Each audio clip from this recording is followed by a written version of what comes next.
Hello, everyone. James is here. Welcome again to Easy English Talks podcast. If you want to watch this video faster or slower, you can adjust the playback speed. Hey, James. Hi, everyone.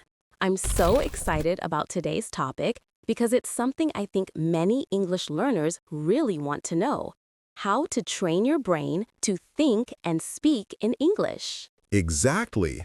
You know, so many people study English for years, but still feel nervous or slow when they try to speak. They often say, "I can understand, but I can't speak." Yes, that's such a common problem. And honestly, it's not because they're bad at English.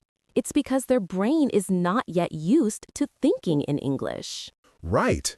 So today, we're going to talk about how we can train our brain to speak English more naturally, like how we train our body in the gym. But this time, it's mental exercise. I love that idea. English fitness for the brain. So, let's start with something simple. When did you first realize you were thinking in English? I think it was when I stopped translating everything in my head. At first, when someone asked me something in English, my brain would translate it into my native language, then I'd think of the answer, then translate it back into English. It took forever. Oh, I remember that phase. I did the same thing.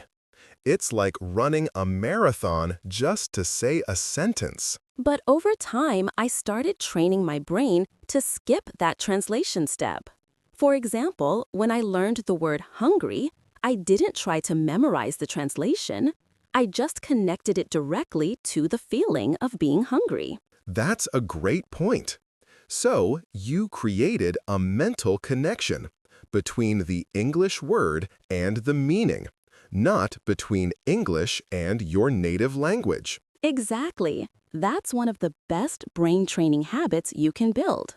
Think in pictures and feelings, not translations. You don't have to live in an English-speaking country to immerse your brain in English, right? Not at all. You can create your own English world.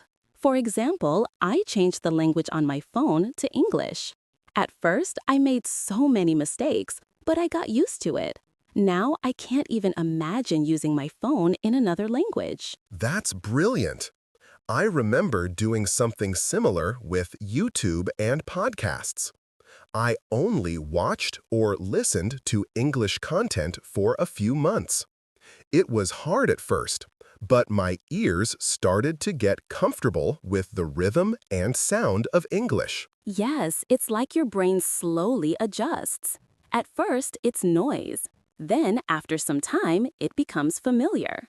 You start catching words, then phrases, and finally, full sentences. And the magic happens when you realize you're understanding without trying too hard. Now, this one might sound a little crazy, but talking to yourself in English really helps. Oh, I do that all the time. Same here.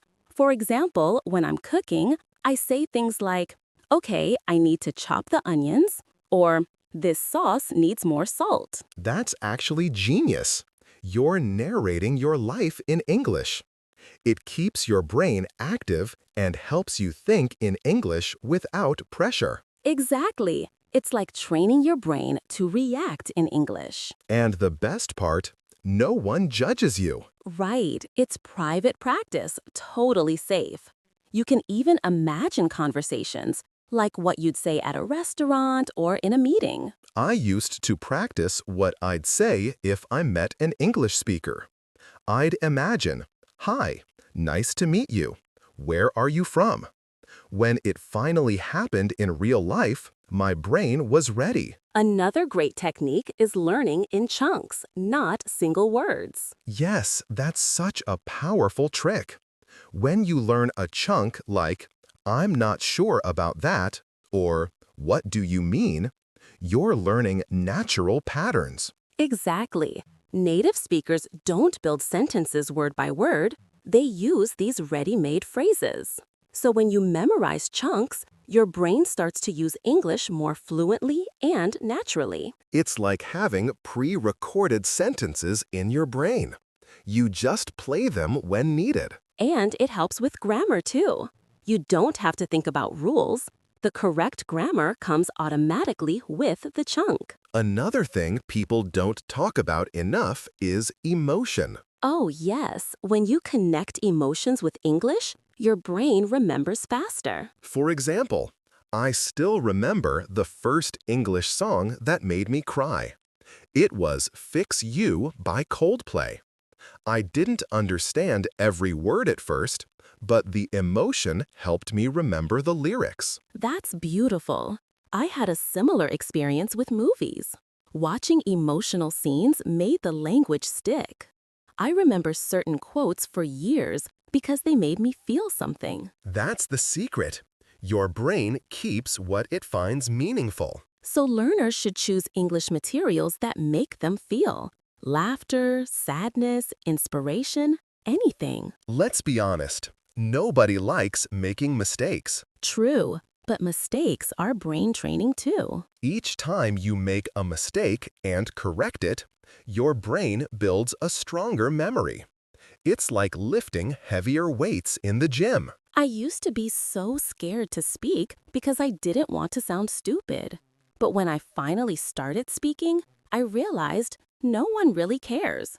People appreciate that you're trying. Exactly. And sometimes native speakers make mistakes too. So don't worry. Yes, perfection is not the goal. Communication is. And the last important thing is consistency. Definitely. You can't train your brain once a week and expect results. It's like brushing your teeth.